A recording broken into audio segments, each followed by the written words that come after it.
Tiếng đã chi thấu. Tiếng đã chi thấu. Đặt chi đã cái thấu. Đấy là tất tấu lại bỏ. Lại Lại ứng mơ điểm. lại sáng. Này này này. Thấy không? Lại mình tên. Lại men đến. Lại lên đấy. Sao mau lại đến? Lại đến.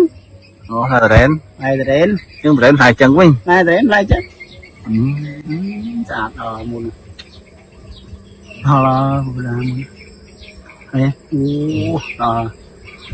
đây này bật túc bà họ có chặt 2 rồi lắm này mà họ bật túc là bật túc 2 rồi mà này giờ ngày vừa đâm rồi ba này Lại mình tên. nên đến Nhưng mà lại sao mau đó. đấy lên phật con nè tị chuyên mong ô này nào muốn rồi thế là đi thở chi thấu á tao mong ôn tị chuyên nghe đã thở đâu chi chi đọc khám xôn xôn đọc sắp hay chi lấy đen ep phụ vua mà chi thăm chiết mà dương cái này bọn thở còn để bàn thở này thì ra đám đi vấn này này này dùng phải an mà nè mình đóng với lo an nè nhà đất máy tí nữa ăn máy được nè ô đời ơi phần đúng không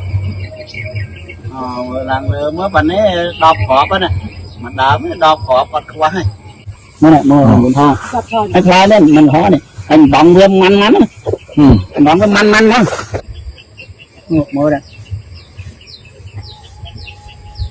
rồi chia thôi nó khổ bị ha sắp khổ vào đây được lắc này lắc đó thế này ọt miếng thấy này ba nó này mới bóng ô này thị trường ngon như này mới này rồi lắc nó ọt miếng ấy mà toàn ấy ta quá lên bóng ô này lắc ạt lên tiền món nè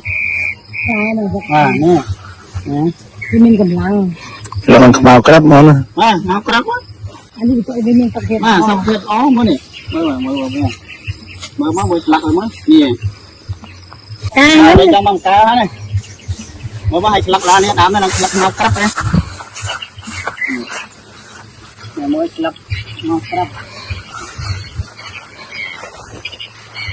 ô đời ơi phần đúng không làng mới phần ấy đọc hộp á này